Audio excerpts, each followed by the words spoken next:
નમસ્કાર ખેડૂત મિત્રો, ખેડૂત પરિવાર યુટ્યુબ ચેનલમાં આપનું હાર્દિક સ્વાગત છે।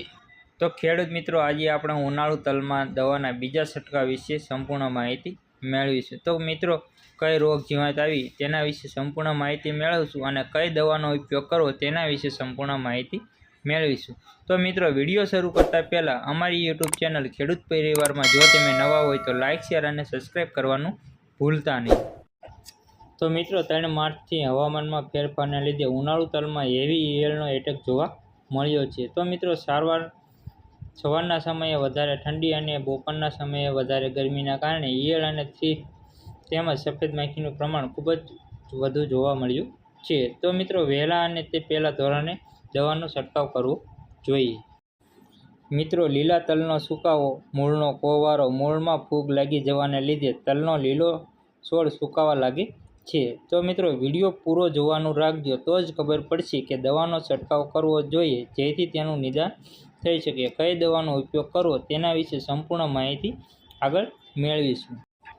તો મિત્રો, ઈયળ માટે વાત કરીએ તો ખૂબ જ હેવી એટેક જોવા મળ્યો છે અત્યારના સમયમાં। તો મિત્રો, દવાની વાત કરીએ તો જીવાગ્રો કંપનીનું ફેનવલ 30 મિલી પોકેટ 10 ગ્રામ નાખીને છંટકાવ કરવો જોઈએ, તેથી ઈયળનું 10 થી 12 દિવસ સુધી રિઝલ્ટ જોવા મળે છે।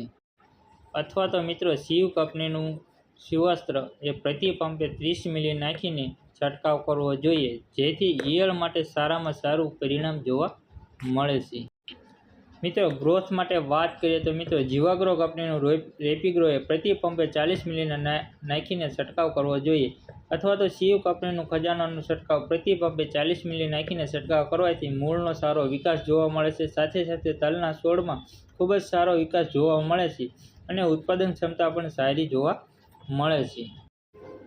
જો મિત્રો, લીલો સુકારો હોય તો નીચેનો જાપાન કંપનીનું શાનમાં આવેલ ટેકનિકલ એક્ઝોસ્ટ્રોબિન 11% અથવા ટેબ્યુકા કોનાઝોલ 18.3%નો ઉપયોગ કરવો જોઈએ। જો મિત્રો, જમીનમાં ફૂગજન્ય રોગ હોય તો મિત્રો, સાફ પાવડર અથવા તો કોઈ ભી ફૂગનાશકનો ઉપયોગ કરવો જોઈએ। જો મિત્રો, મૂળનો કોહવાટ હોય તો બ્લુ કોપર પાણી સાથે આપવું જોઈએ। તો મિત્રો, મારું સજેશન એ કે બીજા છંટકાવમાં આપણે કઈ દવા છાંટવી જોઈએ। તો મિત્રો, ફેનવલ પ્રતિ પંપે 30 મિલી નાખીને પ્લસ પોકેટ 10 ગ્રામ નાખીને પ્લસ રેપિગ્રો એ 40 મિલી નાખીને છંટકાવ કરવો જોઈએ। અથવા તો મિત્રો, જો થ્રીપ સફેદ માખી હોય તો મિત્રો, શિવાસ્ત્ર પ્રતિ પંપે 30 મિલી પ્લસ ખજાના પ્રતિ પંપે 40 મિલી નાખીને છંટકાવ કરવો જોઈએ। જો મિત્રો, થ્રીપનું પ્રમાણ વધારે જોવા મળે તો શિવ કંપનીનું ઋષભ ગોલ્ડ એ પ્રતિ પંપે 20 મિલી નાખીને છંટકાવ કરવો જોઈએ, તેથી મિત્રો સારામાં સારું રિઝલ્ટ જોવા મળે છે અને તલનો વિકાસ પણ સારો જોવા મળે છે।